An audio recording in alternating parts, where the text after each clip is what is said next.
کہ ملک کو کوئی معاشی خطرہ ہے ہی نہیں، یہ کیوں اتنا مسگائیڈ کر رہے ہیں اور یہ کیا چاہ رہے ہیں؟ کسی بھی اپنے یہاں پہ پوچھیں پاکستان کی کامرس منسٹر اس وقت پاکستان کا کون ہے؟ شعیب شیخ جو ہیں وہ شریف آدمی ہیں، ان کو آپ اس طرح سے اگر قتل کی دھمکیاں دیں گے تو پھر پاکستان میں کیسے صحافت ہوگی؟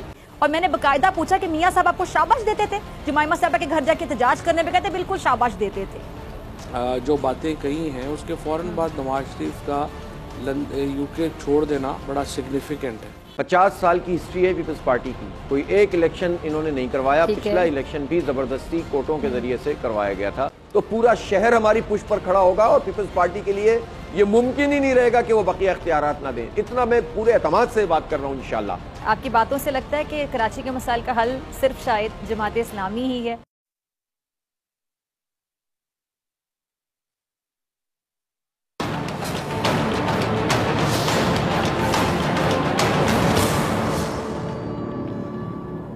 ابھی غنیمت ہے صبر میرا، ابھی لبالب بھرا نہیں ہوں، وہ مجھ کو مردہ سمجھ رہا ہے، اسے بتا دو مرا نہیں ہوں۔ وہ کہہ رہا ہے کہ کچھ دنوں میں مٹا کے رکھ دوں گا نسل تیری، ہے اس کی عادت ڈرا رہا ہے میری فطرت ڈرا نہیں ہوں۔ السلام علیکم ناظرین، آپ دیکھ رہے ہیں اپنا پسندیدہ پروگرام ایسے نہیں چلے گا۔ سیاست بامقابلہ صحافت، حق اور سچ کی آواز دبانے کی بھرپور کوششیں، کہیں دھونس دھمکیاں تو کہیں قاتلانہ حملے اور قتل و غارت، ملک میں شدید بے یقینی، معیشت تباہ، زر مبادلہ کے گرتے ذخائر، ترسیلات زر میں کمی، بیرونی سرمایہ کاری نہ ہونے کے برابر، درآمدات کی زیادتی، برآمدات کا فقدان، ملک بھر میں گیس بجلی توانائی کا بحران، حکمرانوں کی شاہ خرچیاں اور چیختے چلاتے عوام، امپورٹڈ حکومت کے سب پلان ناکام، نشانہ صرف بول اور عمران خان۔ کپتان کی 26 نومبر کی کال، امپورٹڈ حکومت اور اتحادی ٹولے کا برا حال، کون دکھائے گا کمال، کیسے بدلے گی صورتحال؟ اس تمام صورتحال پہ بات کرنے کے لیے میرے ساتھ موجود ہیں تحریک انصاف کے سینئر رہنما فواد چودھری صاحب، کسی تعارف کے محتاج نہیں۔ چودھری صاحب، یہ بول نیوز نے ہمیشہ حق اور سچ کی آواز بلند کی ہے، جس طرح تحریک انصاف عوام میں مقبول ہے، بہت زیادہ بہت پاپولر جماعت ہے، بول نیوز بھی پاکستان کی عوام کا من پسند کہہ لیں، سب سے زیادہ دیکھے جانے والا چینل بن گیا ہے۔ لیکن ایسی کیا وجہ آپ کو سمجھ آتی ہے کہ سچ اور حق کی بات کرنا یہ جو موجودہ حکومت ہے اس گورنمنٹ کے دور میں باقاعدہ ایک جرم بن گیا ہے؟ بول کی آواز کو مختلف ہتھ کنڈوں سازشوں کے ذریعے خاموش کرانے کی آئے دن کوششیں کی جا رہی ہیں، تو کیا حکومت کہہ سکتے ہیں کہ سیاست کی آڑ میں صحافت کو بھی اپنے انتقام کا نشانہ بنا رہی ہے؟ فضل دیکھیں، 7 مہینوں میں جو پاکستان کے اندر جو ایک آپ کہیے کہ جرنلزم ہے یا میڈیا کی آزادی ہے وہ تو مکمل ایکسپوز ہو گئی ہے، اور اب ہمیں پتہ چلا ہے کہ پاکستان کا میڈیا جو ہے وہ بالکل ایک کٹھ پتلی بنا دیا گیا۔ جو لوگ آواز اٹھانے کی استقامت رکھتے تھے، جو آواز اٹھانے کی ہمت رکھتے تھے، ان کے اوپر ظلم اور جبر کے پہاڑ توڑے گئے۔ ارشد شریف جیسے شخص کو دن دہاڑے جو ہے وہ یہاں سے پہلے فرار ہونے پہ مجبور کیا گیا، اس کے پیچھے لگ کے انہوں نے اس کو جو ہے یہاں سے پاکستان سے چھوڑنے کے اوپر مجبور کیا، اور پھر اس کو رات کو وہاں پہ شہید کیا گیا کینیا میں۔ اور بے شمار لوگ جو ہیں جن کے ساتھ آپ کے سامنے زیادتیاں ہوئیں، سمیع ابراہیم جو ہیں ان کو یہاں پہ تشدد کا نشانہ بنایا گیا، عمران ریاض کو بنایا گیا، اس کے بعد صابر شاکر کو ملک چھوڑ کے جانا پڑا، چودھری غلام حسین صاحب 78 سال کے بزرگ ہیں، ان کو اٹھا کے جیل میں ڈال دیا۔ اس کے بعد ایک جمیل فاروقی جیسے اینکر کو اٹھایا گیا، اسے برہنہ کیا گیا، ویڈیوز بنائی گئیں، اور یہ سارا کچھ ہم نے دیکھا پاکستان میں۔ اور انفارچونیٹلی حکومت جو تھی وہ تو تھی، اور اس کے بعد دوسرا جو بڑی زیادتی یہ ہوئی، انہوں نے جو تمام صحافتی تنظیمیں جو تھیں وہ ڈمی تنظیمیں تھیں۔ وہ ایک تو جو مالکان ہیں اور انہوں نے، اور پی بی اے والوں نے، یہ جو سیٹ ہیں 4-5، انہوں نے مل کے ان تنظیموں کو بنایا ہوا تھا، لہٰذا وہ تنظیمیں جو ہیں وہ الٹا گورنمنٹ کی نوکری چاکری میں لگی ہیں۔ سو پاکستان میں جو صحافت ہے اس کو شدید ترین خطرات جو ہیں ان کا سامنا کرنا پڑا ان 7 مہینوں میں۔ تو پھر ان تنظیموں کا فائدہ کیا چودھری صاحب؟ جو آزادیاں ٹکا فائدہ نہیں ہے، اور یہ ساری جو تنظیمیں ہیں وہ کسی کے دیے ہوئے فنڈز پہ چل رہی تھیں. اور اس کے بعد کیا میں آپ کو بتاؤں کہ جو پرویز مشرف صاحب نے جو آزادیاں دی تھیں پاکستان میں میڈیا کو, اور ایک میڈیا اوپن اپ ہوا تھا, وہ انفارچونیٹلی وہ تمام آزادیاں اب واپس ہو گئی ہیں, اور مجھے نہیں لگتا کہ میڈیا پاکستان میں اب آزاد رہ پائے گا, اور آزاد ہے ہی نہیں جو حالات چل رہے ہیں آپ کے سامنے. اچھا, پھر اس کے بعد ایک اور فضل جو زیادہ ہوتا نہیں ہے, لیکن جو ینگسٹرز ہیں ہمارے سوشل میڈیا کے اوپر, ان بچوں کی آپ کہانیاں ذرا سنائیں. ان کو اٹھایا گیا, ان کے ماں باپ کو تھریٹ کیا گیا. ایک ہمارے عدیل جو ہیں siyaset.pk کے, وہ کینیڈا ان کو بھاگنے پہ مجبور کیا گیا, اور پھر ان کے دادا دادی جن کو پتہ بھی نہیں ہے کہ وہ عدیل کیا کرتا ہے یا وہ siyaset.pk کیا ہے, ان کو بلا کے جو ہے وہ تھریٹس دیے گئے. تو یہ تو حالت ہے. ٹھیک. اچھا, یہ فواد جو فواد چودھری صاحب جو نیب قوانین میں تبدیلی کا فائدہ اٹھانے کا جو سلسلہ ہے وہ جاری ہے, اور پتہ نہیں کب تک جاری رہے گا. احتساب عدالت نے وزیر خزانہ اسحاق ڈار صاحب کے خلاف جو ریفرنس ہے وہ واپس لیتے ہوئے کیس ہی بند کر دی ہے. اور عمران خان صاحب کو ہم شروع سے سنتے آ رہے ہیں, ہمیشہ سے وہ کہتے آئے ہیں کہ یہ لوگ اقتدار میں اپنے کیسز ختم کروانے کے لیے آئے ہیں, اور آج یہ دیکھیں کہ بات خود ہی سچ ہوتی دکھائی دے رہی ہے. اب آنے والے دنوں میں آپ کو کیا لگتا ہے, اور کس کس کے کیسز ختم ہوتے دکھائی دیتے ہیں, اور کون کون مستفید ہوگا, بہتی گنگا میں کہہ لے کہ ہاتھ دھو لے گا؟ اور ساتھ ہی میں ایڈ کرنا چاہوں گی کہ خان صاحب جو بات کرتے ہیں تو خان صاحب کے جو مخالفین ہیں وہ خان صاحب کی بات کو پریکٹیکلی عملی طور پہ سچ ثابت کر دیتے ہیں. 3 فیملیز نے تو آپ کے سامنے جو ہے وہ فائدہ اٹھایا ہے. اس میں نمبر 1 جو ہے وہ شریف فیملی ہے, پھر زرداری فیملی ہے, اور اس کے بعد جو ان کے سیکنڈ کیڈر کے لوگ ہیں وہ لوگ ہیں. اسحاق ڈار بھی ظاہر نواز شریف کی فیملی ہیں. ان لوگوں نے بہت اس معاملے میں فائدہ جو ہے وہ اٹھایا ہے, اور اسی لیے ان کو تکلیف ہے. بول سے بھی تکلیف ہے, شعیب شیخ صاحب سے بھی تکلیف ہے کہ یہ آپ لوگ بات کرتے ہیں. اب دیکھیں, شعیب جیسے آدمی کو میں پہلے مرحلے میں کہنا بھول گیا کہ شعیب شیخ جو ہیں وہ ایک بالکل پاکستان کی افواج, پاکستان کے لیے جو ان کا ایک رول ہے وہ آپ کے سامنے ہے, لیکن ان کو جس طریقے سے تھریٹ کیا گیا, ان کو قتل کی دھمکیاں دی گئیں. اب اس سے زیادہ آپ بتائیں کہ کیا وہ ایک جو ہے وہ شریف آدمی ہے, ان کو آپ اس طرح سے اگر قتل کی دھمکیاں دیں گے تو پھر پاکستان میں کیسے صحافت ہوگی؟ تو یہ صرف اپنے وہی 1100 ارب روپے کا انہوں نے جو NRO دیا ہے اس کو آپ سیکیور کرنے کے لیے یہ حرکتیں کر رہے ہیں. ٹھیک ہے. اچھا فواد صاحب, یہ جو الیکشن کمیشن نے 15 جنوری کو یہ جو کراچی میں بلدیاتی انتخابات کا فیصلہ سنایا ہے, اور الیکشن کمیشن کے اس فیصلے کو آپ کس طرح دیکھتے ہیں؟ یہ جو صوبہ سندھ ہے, کیا وہاں پہ شفاف جو بلدیاتی انتخابات ہے آپ کو اس کا عمل ممکن ہوتا دکھائی دیتا ہے؟ کیونکہ فردوس شمیق نقوی صاحب نے ایک بیان میں کہا تھا کہ جی 2 ہفتوں میں الیکشن کرانے کی تاریخ دیتے تو بہتر ہوتا. تو آپ کے خیال میں جو 15 جنوری تک بلدیاتی انتخابات کروانے کا فیصلہ ہے, آپ کو یہ صحیح لگتا ہے؟ دیکھیں جی, الیکشن کمیشن تو اس وقت ایکٹ کرتا ہے as a subsidiary of Peoples Party اور نون لیگ کے, اور وہ جو انہیں ڈیٹس دیتے ہیں اس کے مطابق وہ آگے چلتا ہے. الیکشن کمیشن جو ہے وہ الیکشن کمشنر جو ہے اس کو اسٹیبلشمنٹ نے جو ہے لگوایا تھا, اور اسٹیبلشمنٹ اب جو ہے وہ نون لیگ اور پیپلز پارٹی کے پیچھے کھڑی ہے. لہٰذا وہ تمام اقدامات الیکشن کمشنر کرتا ہے جو کہ سوٹ کرتے ہیں ان میں اس کو پیپلز پارٹی کو اور نون لیگ کو. یہ 4تھی دفعہ یہاں پہ انہوں نے لوکل گورنمنٹ الیکشن جو ہیں وہ ملتوی کروائے, اور ان کا مقصد واحد یہ تھا کہ کسی طریقے سے ہم یہ الیکشن جو ہیں وہ نہ ہوں, کیونکہ سیدھا طریقے انصاف کراچی میں, حیدرآباد میں سویپ کر رہی تھی, اور وہ یہ چاہتے ہیں کہ یہ الیکشنز نہ ہوں تاکہ PTI جو ہے وہ اس کو ہم روک سکیں. یہ جو 15 جنوری کا بھی ڈیٹ دی گئی ہے, یہ جان بوجھ کے اتنی لمبی تاریخ دی گئی ہے. اس سے پہلے آپ دیکھیے گا کہ سندھ حکومت کو بہانہ بنا کے پھر الیکشن کمیشن کے پاس جائے گی یا ہائی کورٹ میں جائے گی اور کہے گی خدا کے لیے اس کو روک دیں, اور وہ پھر روک جائیں گے. لہٰذا مجھے کوئی امید نہیں کہ یہ الیکشن جو ہیں یہ 15 جنوری کو بھی جو ہے یہ کرا پائیں گے, کیونکہ بنیادی طور کے اوپر اس وقت جو حکومت ہے ڈاکوؤں کی, اور یہ سارے ان کے ساتھ ملے ہوئے. ٹھیک ہے.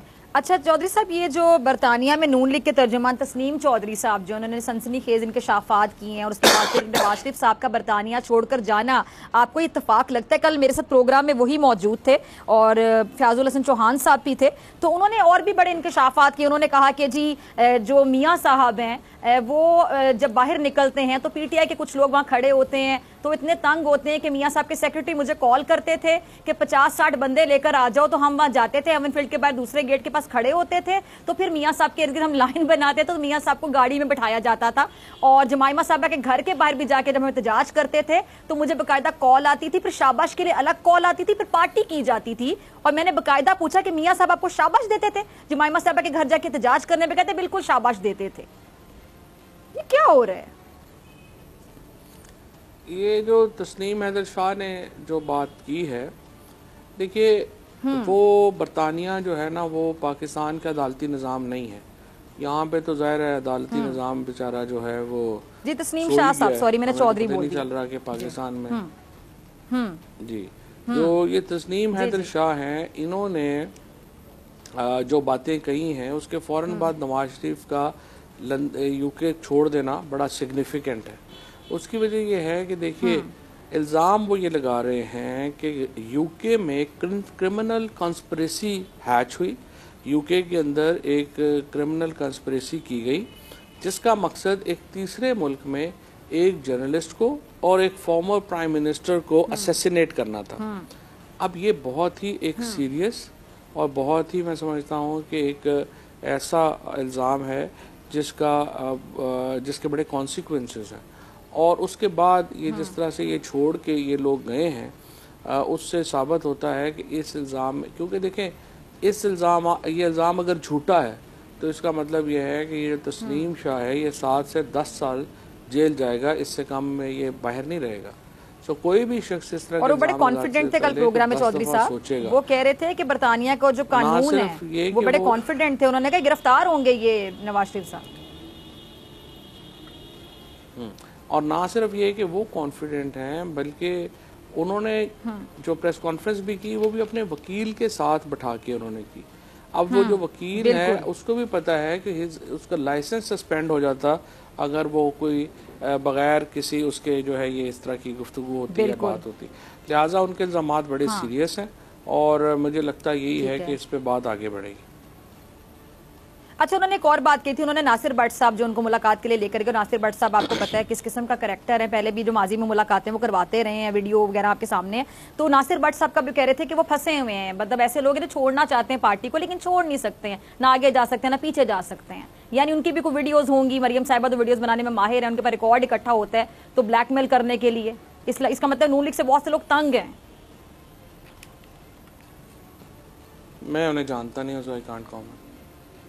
ٹھیک ہے جی فواز صاحب، یہ جو خان صاحب کی 26 نومبر کو پنڈی پہنچنے کی کال ہے، اس کے بعد سے اب تک جو ملکی سیاست ہے اس میں آپ کو کوئی تبدیلیاں محسوس ہوتی دکھائی دے رہی ہیں؟ کیونکہ آپ کا سیاست میں بڑا تجربہ ہے، تو آگے کیا ہونے والا تھا اور اب آپ کے خیال میں کیا ہونے جا رہا ہے؟ کوئی تبدیلی آپ کو سمجھ آ رہی ہو جو 26 نومبر کے حوالے سے آپ لوگوں کا پیچھے والوں کو جو چارٹر آف ڈیمانڈ ہے وہ بھی ذرا بتا دیں.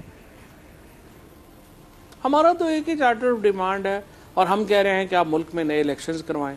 اب اس سے پہلے پاکستان میں آرمی چیف کی اپوائنٹمنٹ کا معاملہ ہے، یہ معاملہ چلتے رہیں گے، لیکن ہمارا معاملہ تو یہی ہے کہ ملک میں نئے انتخابات کے بغیر استحکام نہیں آ سکتا اور آپ کو نیا جو استحکام لانے کے لیے پاکستان میں نئے الیکشنز جو ہیں وہ کروانے پڑے. اور جو اس وقت کی سچویشن ہے جس طرح سے آپ دیکھ رہی ہیں کہ آج پاکستان کا جو ڈیفالٹ رسک بانڈ ہے وہ 122% رسک کے اوپر چلا گیا ہے، جو کہ پرسوں تک جو تھا، پرسوں 2-3 دن پہلے تک 65% تھا اور جب پی ٹی آئی کی حکومت تھی یہ 5% تھا.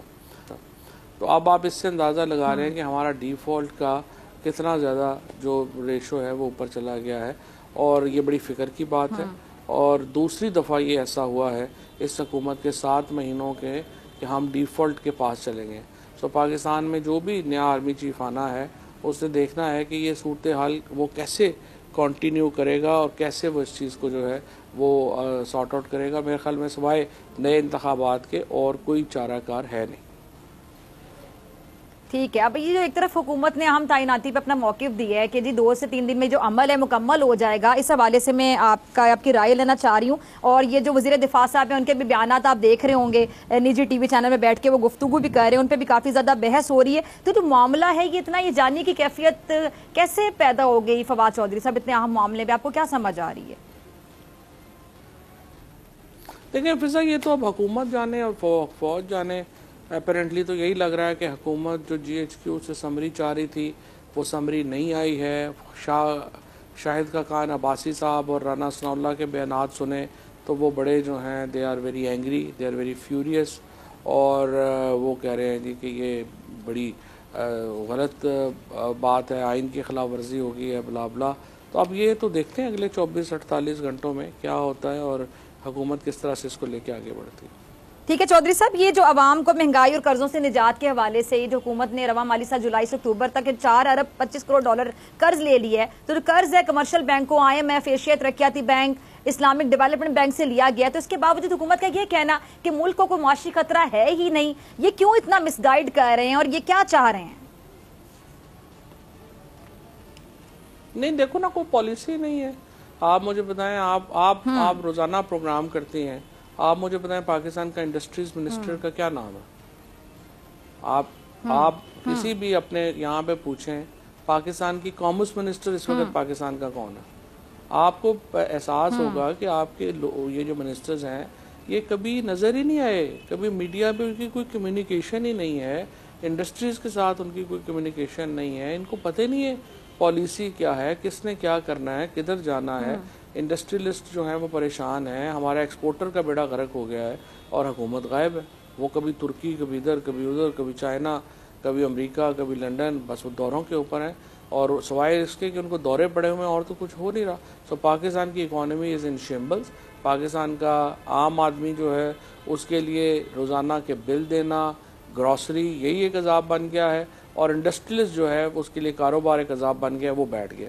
لہٰذا یہ معاملات ہیں جس لیے جب تک اس حکومت کو یہ عقل نہیں آئے گی. اچھا چودھری صاحب, آپ کو چونکہ جلدی آپ نے جانا ہے تو میں صرف آپ کے 20 سے 30 سیکنڈ لوں گی. آپ انتخابات ہوتے دیکھ رہے ہیں جلد, یا پھر انتخابات جو آگے ہی جاتے ہیں آپ کو دکھائی دے رہے ہیں, کوئی مطلب جو تاریخ آپ مانگ رہے ہیں اس سے بہت آگے کی تاریخ؟ دیکھو نا, سوال یہ ہے کہ آپ انتخابات نہیں کرائیں گے تو کیا کریں گے؟ آپ ہمیں کو آلٹرنیٹ بتا دیں کہ یہ نہیں ہوگا, اس طرح سے نہیں الیکشن نہیں ہوں گے, یہ انسٹیبلٹی تو رہے گی لیکن ہم ملک چلا لیں گے اس طرح. تو آپ کو آلٹرنیٹ بتا دیں. نہیں دیکھیں نومبر تو آ گیا نا, اب آپ لوگ بھی پنڈی یا اسلام آباد جا رہے ہیں, تو اگر آپ کو 4 سے 5 مہینے بعد کی تاریخ دے دے, 3 سے 4 مہینے بعد کی تاریخ دے دی جاتی ہے تو آپ لوگوں کے لیے ایکسیپٹیبل ہوگی؟ وہ دیکھ لیتے ہیں, جب یہ دیں گے بات کر لیں گے, تاریخ تو دے لیں گے.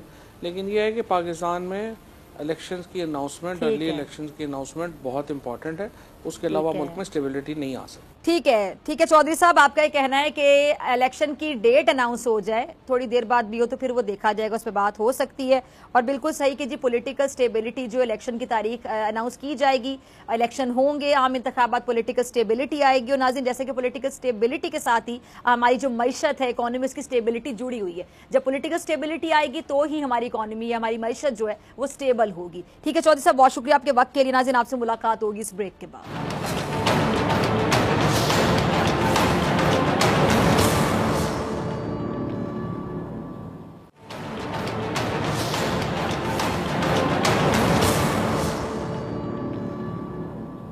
ویلکم بیک ناظرین. الیکشن کمیشن نے سندھ میں بلدیاتی انتخابات کے انعقاد سے متعلق درخواستوں پر محفوظ فیصلہ سنا دیا ہے, جس کے مطابق کراچی اور حیدرآباد ڈویژنز میں بلدیاتی انتخابات 15 جنوری کو ہوں گے. کراچی اور حیدرآباد میں بلدیاتی انتخابات سندھ حکومت نے الیکشن کمیشن کو 90 روز کے لیے ملتوی کرنے کی درخواست دی تھی, جسے الیکشن کمیشن نے تسلیم نہیں کیا تھا. اچھا, الیکشن کمیشن نے سندھ حکومت کی جانب سے پولیس نفری نہ ہونے اور سیلابی صورتحال کے جواز کو مسترد کرتے ہوئے کراچی اور حیدرآباد ڈویژن میں 15 جنوری 2023 کو بلدیاتی انتخابات کرانے کا حکم جاری کر دیا. اچھا, 15 نومبر کو سندھ حکومت کی جانب سے بیرسٹر مرتضی وہاب نے الیکشن کمیشن میں پیشی کے دوران موقف اختیار کیا تھا کہ اگر انتخابات کرائے گئے تو امن و امان کی ضمانت نہیں دے سکتے. ماضی کی طرح کے واقعات متوقع ہیں, اس لیے 90 روز کے لیے انتخابات ملتوی کر دیے جائیں. ایم کیو ایم پاکستان کی جانب سے وسیم اختر نے انتخابات ملتوی کرنے کے حق میں دلائل دیے اور تحریک انصاف کے وکیل نے انتخابات کے انعقاد کے لیے دلائل دیے.